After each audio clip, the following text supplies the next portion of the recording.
नमस्कार दोस्तों, आप सभी का स्वागत है हमारे यूट्यूब चैनल परीक्षा पॉइंट में। आज हम इस वीडियो में देखेंगे एसएससी जीडी 2025 में पूछे जाने वाले रीजनिंग के अत्यधिक महत्वपूर्ण प्रश्नों को। यानी कि दोस्तों 4 फरवरी से लेकर 25 फरवरी तक जितना भी पेपर होगा उन सभी में जितने भी रीजनिंग के प्रश्न आएंगे वह सभी प्रश्न आपके इस प्रैक्टिस सेट से जरूर हूबहू मैच करेगा। इसलिए दोस्तों आप लोग इस वीडियो को अंत तक जरूर देखना और अपने साथियों के पास इस वीडियो को जरूर शेयर करिएगा। और जिन स्टूडेंट ने अभी तक हमारे चैनल को सब्सक्राइब नहीं किया तो कृपया करके चैनल को जरूर सब्सक्राइब कर लीजिए और बेल आइकन को ऑल पर जाकर क्लिक कर दीजिए। तो देखिए दोस्तों, यहाँ पर हम देखेंगे तो यहाँ पर सबसे पहला प्रश्न हमारे पास क्या दिए है। तो देखिए यहाँ पर पहला प्रश्न दिया हमारे पास, किसी निश्चित भाषा में 6, 7, 8, 9, 4 को HDFC के तथा 1, 2, 3, 5 को RSNL लिखा जाता है, तो उसी भाषा में FCNHR को क्या लिखा जाएगा। तो देखिए दोस्तों, यहाँ पर आपके पास कोडिंग डिकोडिंग का प्रश्न दिया है और आपको यहाँ पर बताना है कि FCNHR का मान क्या होगा। तो देखिए दोस्तों, आप यहाँ पर देखेंगे तो यहाँ पर जितना भी लेटर यहाँ पर दिया है वह सभी लेटर इन दोनों शब्दों में देखेंगे तो यहाँ पर भी दिया है। तो यहाँ पर दोस्तों हम सबसे पहले यहाँ पर लिखेंगे एफ का मान। तो यहाँ पर हम ऊपर देखेंगे तो यहाँ पर एफ का मान दिया यहाँ पर 8, तो यहाँ पर हो गया पहला हमारा 8। उसके बाद आगे यहाँ पर दिया सी, तो यहाँ पर ऊपर दिया है सी का मान 9, तो यहाँ पर हो गया 9। उसके बाद आगे यहाँ पर दिया एन, तो यहाँ पर हम देखेंगे तो यहाँ पर एन का मान यहाँ पर 3 दिया है, तो यहाँ पर हो गया 3। उसके बाद आगे यहाँ पर दिया एच और यहाँ पर देखेंगे एच का मान 6 दिया है, तो यहाँ पर हो गया 6। उसके बाद यहाँ पर आगे आर दिया है, तो यहाँ पर हम देखेंगे आर का मान 1 दिया, तो यहाँ पर हो गया 1। अब उसके बाद दोस्तों यहाँ पर हम देखेंगे तो यहाँ पर आपके किस ऑप्शन में 8, 9, 3, 6, 1 दिया है, तो यहाँ पर हम देखेंगे तो ऑप्शन नंबर बी में, यानी कि ऑप्शन नंबर बी में यह सभी अंक दिया है, तो यही होगा राइट उत्तर। तो चलिए दोस्तों, अगर आपको हमारा यह प्रश्न अच्छा लगा तो कृपया करके एक लाइक करिएगा और इस वीडियो को अपने दोस्तों के पास जरूर शेयर करिएगा। अब हम देखते हैं प्रश्न संख्या अगले को, यानी कि प्रश्न संख्या 2 को। तो देखिए दोस्तों, यहाँ पर दूसरा प्रश्न दिया हमारे पास, यदि MAP बराबर 25 तथा MAT बराबर 29 हो तो LAMP बराबर क्या होगा। तो देखिए दोस्तों, आप यहाँ पर सबसे पहले MAP बराबर 25 कैसे प्राप्त होगा आप यह जानेंगे। तो देखिए दोस्तों, आप यहाँ पर सबसे पहले लिखेंगे MA और P। अब उसके बाद इसका लिखेंगे प्लेस वैल्यू। तो यहाँ पर दोस्तों M का प्लेस वैल्यू होगा 13, उसके बाद A का होगा 1 और P का होगा 16। अब उसके बाद दोस्तों हम इन्हें आपस में जोड़ देंगे। तो यहाँ पर हम इन्हें आपस में जोड़ेंगे तो यहाँ पर कितना आएगा, यहाँ पर 13 में 1 जोड़ेंगे तो यहाँ पर होगा 14 और 14 में 16 जोड़ेंगे तो यहाँ पर होगा 30। अब उसके बाद दोस्तों यहाँ पर हम देखेंगे तो ऊपर दिया हमारे पास 25, अब यहाँ पर आएगा 30। अगर 30 में -5 करेंगे तो यहाँ पर होगा 25। यानी कि दोस्तों हम सबसे पहले इन सभी लेटरों के प्लेस वैल्यू को आपस में जोड़ेंगे, उसके बाद उसमें माइनस करेंगे 5, तो यहाँ पर हमारे पास वह संख्या प्राप्त हो जाएगी। उसके बाद आगे भी वही नियम लगाएंगे तो यहाँ पर देखेंगे तो यहाँ पर दिया है MAT, तो यहाँ पर M का होगा 13 और A का होगा 1 और यहाँ पर T का होगा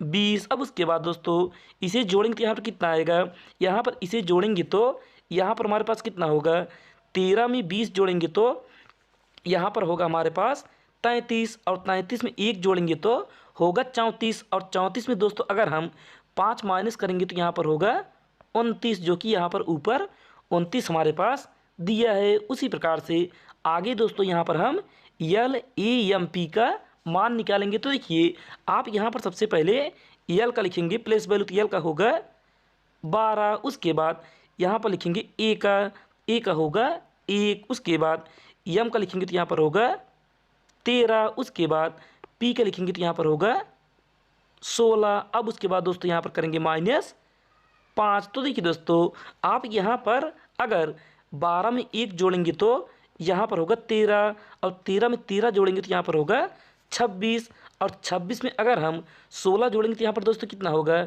26 में अगर हम 16 जोड़ेंगे तो यहाँ पर होगा 42, यानी कि दोस्तों 26 में अगर हम 16 ऐड करेंगे तो यहाँ पर होगा 42। अब उसके बाद 42 में अगर हम 5 घटाएंगे तो यहाँ पर कितना आएगा, 42 में अगर हम 5 घटाएंगे तो यहाँ पर होगा दोस्तों हमारे पास 37, यानी कि इस प्रश्नवाचक चिन्ह के स्थान पर होगा 37, यानी कि 37 होगा हमारा राइट आंसर, जो कि ऑप्शन नंबर ए में दिए तो ए होगा राइट उत्तर। तो चलिए अब हम देखते हैं प्रश्न संख्या तीसरे को। तो देखिए दोस्तों यहाँ पर तीसरा प्रश्न दिया हमारे पास, एक छायाचित्र की ओर संकेत करते हुए यक्ष ने वाई से कहा कि वह मेरी माता के पिता की अकेली पुत्री है। यक्ष का उस छायाचित्र वाले व्यक्ति से क्या संबंध है। तो देखिए दोस्तों यहाँ पर हम बनाएंगे तो यहाँ पर हमारे पास बनेगा, यहाँ पर हमारे पास दोस्तों बनेगा, सबसे पहले हम प्रश्न को पढ़ेंगे तो यहाँ पर ऊपर दिया हमारे पास, एक छायाचित्र की ओर संकेत करते हुए यक्ष ने वाई से कहा, यानी कि यक्ष ने वाई से कहा कि वह मेरी माता के, यानी कि यक्ष की माता के, तो यहाँ पर माता होंगी ऊपर, माता के पिता, माता के पिता यानी कि यक्ष के हो गए नाना। तो यहाँ पर दोस्तों मेरी माता के पिता की अकेली पुत्री, यानी कि इनकी अकेली पुत्री यहाँ पर है, और यक्ष की यह है माँ। तो यहाँ पर दोस्तों हमसे पूछा है कि यक्ष का उस छायाचित्र वाले व्यक्ति से क्या संबंध है, यानी कि दोस्तों यहाँ पर इस औरत का संबंध इस यक्ष के साथ बताना है। लेकिन दोस्तों आप यहाँ पर देखेंगे तो यहाँ पर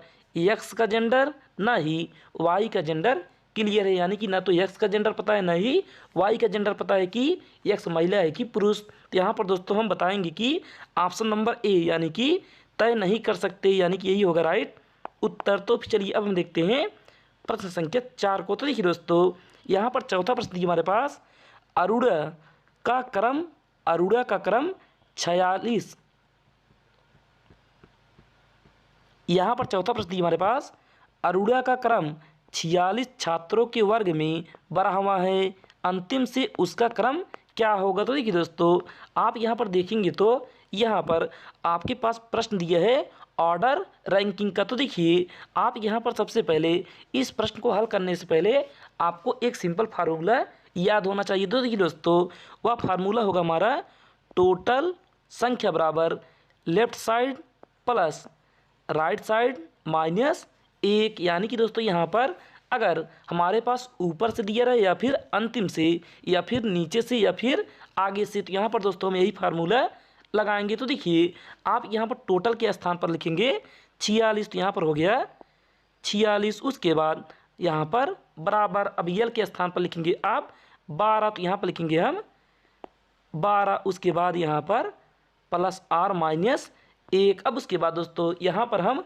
आर का मान ज्ञात करेंगे। तो देखिए आप इस -1 को इस साइड यानी कि बाएं साइड लेकर आएंगे तो यहाँ पर होगा प्लस, तो यहाँ पर हो गया दोस्तों 46 में 1 जोड़ेंगे तो यहाँ पर हो गया 47, और यहाँ पर 12 प्लस आर। उसके बाद अब यहाँ पर दोस्तों हम 47 में अगर 12 घटाएंगे तो यहाँ पर आएगा 35, क्योंकि अगर 12 को इस साइड लेकर आएंगे तो यहाँ पर होगा माइनस, तो यहाँ पर हम 47 में 12 घटाएंगे तो आएगा 35, और यहाँ पर बराबर में आर, यानी कि दोस्तों यहाँ पर उसका अंतिम से क्रम होगा 35वां, यानी कि 35 होगा हमारा राइट आंसर, जो कि ऑप्शन नंबर डी में दी थी, डी होगा करेक्ट उत्तर। तो चलिए अब हम देखते हैं प्रश्न संख्या 5 को। तो देखिए दोस्तों यहाँ पर 5वां प्रश्न दिया हमारे पास, यदि वर्ष का पहला दिन लीप वर्ष नहीं है, यानी कि दोस्तों वर्ष का पहला दिन शुक्रवार था, तो उस वर्ष का अंतिम दिन कौन सा होगा, यानी कि अंतिम दिन कौन सा पड़ेगा। तो देखिए दोस्तों आप यहाँ पर जानते हैं कि यानी कि दोस्तों यह हमारा मोहजवानी, यानी कि इसमें पेन उठाने की कोई आवश्यकता नहीं है, क्योंकि यहाँ पर दोस्तों दिए हमारे पास लीप वर्ष का, यानी कि लीप वर्ष नहीं है, यानी कि वह वर्ष होगा हमारा 365 दिन का। तो देखिए दोस्तों अगर हमारा वर्ष 365 दिन का रहे और जनवरी जिस दिन पड़ेगा, यानी कि 1 जनवरी जिस दिन पड़ेगा वही अंतिम का भी दिन होगा, यानी कि अगर यहाँ पर शुक्रवार है तो इसका उत्तर भी होगा हमारा शुक्रवार, क्योंकि अंतिम का दिन भी शुक्रवार होगा। तो यहाँ ऑप्शन नंबर बी होगा हमारा राइट आंसर। इसमें दोस्तों आपको पेन उठाने की आवश्यकता नहीं थी। तो चलिए अब हम देखते हैं प्रश्न संख्या 6 को। तो देखिए दोस्तों, यहाँ पर छठवां प्रश्न दिया हमारे पास, यदि घटाव का अर्थ गुणा यानी कि माइनस का अर्थ मल्टीप्लाई, उसके बाद गुणा का अर्थ जोड़ यानी कि मल्टीप्लाई का अर्थ प्लस, उसके बाद जोड़ का अर्थ भाग, भाग का अर्थ घटाव हो, तो इस समीकरण का मान क्या होगा। तो यहाँ पर दोस्तों हमें बताना है कि इस समीकरण का मान क्या आएगा अगर इन सभी चिन्हों को हम आपस में बदल देते। देखिए दोस्तों, आप यहाँ पर सबसे पहले क्या लिखेंगे, आप यहाँ पर सबसे पहले लिखेंगे 40, उसके बाद यहाँ पर दिए गुणा और गुणे का अर्थ है प्लस, तो यहाँ पर करेंगे हम प्लस 12, उसके बाद आगे यहाँ पर दिए प्लस और ऊपर दिए प्लस का अर्थ है भाग, तो यहाँ पर भागे 3, उसके बाद यहाँ पर दिए माइनस और ऊपर माइनस का अर्थ है गुणा, तो यहाँ पर करेंगे गुणे 6 और यहाँ पर दिए भाग और ऊपर दिए भाग का अर्थ है माइनस, तो यहाँ पर करेंगे माइनस 60। अब उसके बाद दोस्तों यहाँ पर हम 3 काटेंगे, 3 काटेंगे 12 को, तो यह जाएगा 4 बार में। उसके बाद यहाँ पर आगे होगा 40 प्लस 4 गुणे 6 माइनस 30, सॉरी दोस्तों माइनस 60। अब देखिए यहाँ पर हम इसके बाद करेंगे गुणा, तो यहाँ पर हम 4 का गुणा 6 में करेंगे तो यहाँ पर होगा 24 और यहाँ पर 60 और यहाँ पर प्लस में 40। अब यहाँ पर दोस्तों हम 40 में 24 जोड़ेंगे तो यहाँ पर होगा 64 और 64 में अगर हम 60 घटाएंगे तो यहाँ पर आएगा 4, यानी कि यहाँ पर इस प्रश्नवाचक चिन्ह के स्थान पर होगा 4, जो कि ऑप्शन नंबर बी में दी थी, बी होगा करेक्ट उत्तर। तो चलिए अब हम देखते हैं प्रश्न संख्या 7 को। तो देखिए दोस्तों, यहाँ पर 7वां प्रश्न दिया हमारे पास, यक्स ने सीधा दक्षिण की ओर चलना प्रारंभ किया, वह 5 मीटर का फासला चलकर बाईं ओर मुड़ा, यानी कि यक्स ने दक्षिण की ओर चलना प्रारंभ किया और 5 मीटर चला, फिर वह बाईं ओर मुड़ा और 3 मीटर चला, उसके बाद वह दाहिनी ओर मुड़ा और 5 मीटर चला, यानी कि इसका दायां होगा नीचे की ओर और वह चलेगा 5 मीटर। उसके बाद अब हमसे प्रश्न पूछा है कि अब यक्स किस दिशा की ओर मुंह किए खड़ा है, यानी कि यक्स यहाँ पर आ गया और उसका मुंह होगा दक्षिण की ओर, यानी कि नीचे की ओर, तो यहाँ पर दक्षिण होगा हमारा राइट आंसर, जो कि ऑप्शन नंबर सी में दी, सी होगा करेक्ट उत्तर। तो चलिए अब हम देखते हैं प्रश्न संख्या 8 को। तो देखिए दोस्तों, यहाँ पर 8वां प्रश्न दिया हमारे पास, नीचे एक ही पासे की 3 स्थितियां दी गई हैं, 7 वाले फलक के विपरीत फलक पर संख्या ज्ञात कीजिए। यानी कि दोस्तों यहाँ पर हमारे पास एक पासे की 3 स्थितियां नीचे दी हुई है और हमें बताना है कि 7 के विपरीत फलक कौन सा होगा। तो देखिए आप यहाँ पर सबसे पहले देखेंगे तो यहाँ पर आपको इन तीनों में देखना है कि किस पासे में 7 दी है। तो यहाँ पर दोस्तों हमारे पास पासे नंबर तीसरे में, यानी कि पासा तीसरे में 7 दिया है। तो यहाँ पर दोस्तों हम इस तीसरे पासे को लेंगे और इन दोनों में से, यानी कि पहले और दूसरे पासे में से कोई एक पासा लेंगे। तो यहाँ पर दोस्तों हम तीसरे पासे को और दूसरे पासे को उठाते हैं। तो यहाँ पर दोस्तों देखेंगे तो यहाँ पर हमारे पास 15 बनेगा कॉमन, यानी कि 15 होगा कॉमन। उसके बाद दोस्तों इसी कॉमन को पकड़ेंगे और इस तरीके से घड़ी की दिशा में इसे घुमाएंगे। तो यहाँ पर आएगा 15 के बाद हमारे पास 3 और 3 के बाद 20, उसके बाद यहाँ पर 15 के बाद आएगा 7 और 7 के बाद 8। तो यहाँ पर दोस्तों देखेंगे तो यहाँ पर 20 का विपरीत होगा 8 और 8 का विपरीत होगा 20, उसके बाद 3 के विपरीत होगा 7 और 7 के विपरीत होगा 3। तो यहाँ पर हमसे प्रश्न पूछा है कि 7 वाले फलक के विपरीत फलक पर कौन सी संख्या होगी। तो यहाँ पर दोस्तों होगा 3 हमारा राइट आंसर, जो कि ऑप्शन नंबर बी में दी थी, बी होगा करेक्ट उत्तर। तो चलिए अब हम देखते हैं प्रश्न संख्या 9 को। तो देखिए दोस्तों, यहाँ पर 9वां प्रश्न दिया हमारे पास, दी गई आकृति में त्रिभुजों की संख्या ज्ञात कीजिए।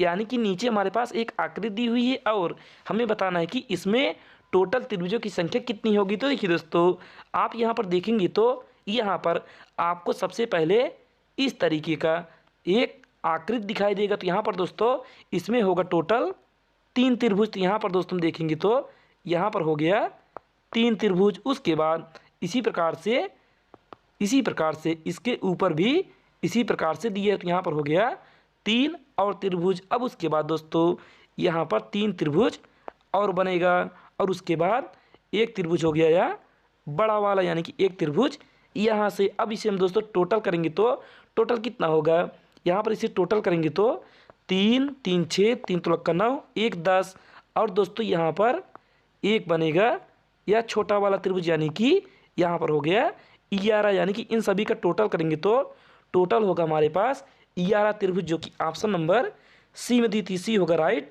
उत्तर। तो चलिए दोस्तों अब हम देखते हैं प्रश्न संख्या 10 को। तो देखिए दोस्तों यहाँ पर 10वां प्रश्न दिया हमारे पास, उस वेन आरेख का चयन कीजिए जो निम्न के बीच संबंध को सर्वोत्तम रूप से दर्शाता है। यानी कि दोस्तों यहाँ पर हमारे पास शब्द दिए है डॉक्टर, विवाहित, महिलाएं। तो यहाँ पर दोस्तों हम सबसे पहले बनाएंगे डॉक्टर का वेन आरेख। तो यहाँ पर हो गया डॉक्टर, उसके बाद आगे यहाँ पर दिया विवाहित। अब दोस्तों यहाँ पर हम विवाहित का वेन आरेख बनाने से पहले हम यह देखेंगे कि इसका संबंध डॉक्टर के साथ है कि नहीं। तो यहाँ पर दोस्तों बनेगा कुछ का संबंध, क्योंकि कुछ विवाहित डॉक्टर हो सकते हैं। तो यहाँ पर हो गया दोस्तों नीचे हमारा विवाहित। उसके बाद आगे यहाँ पर दिया महिलाएं। तो यहाँ पर दोस्तों महिलाओं का वेन आरेख बनाने से पहले यह देखेंगे कि इसका संबंध इस विवाहित के साथ या फिर डॉक्टर के साथ है कि नहीं। तो यहाँ पर दोस्तों कुछ महिलाएं विवाहित हो सकती हैं और कुछ महिलाएं डॉक्टर भी हो सकती हैं।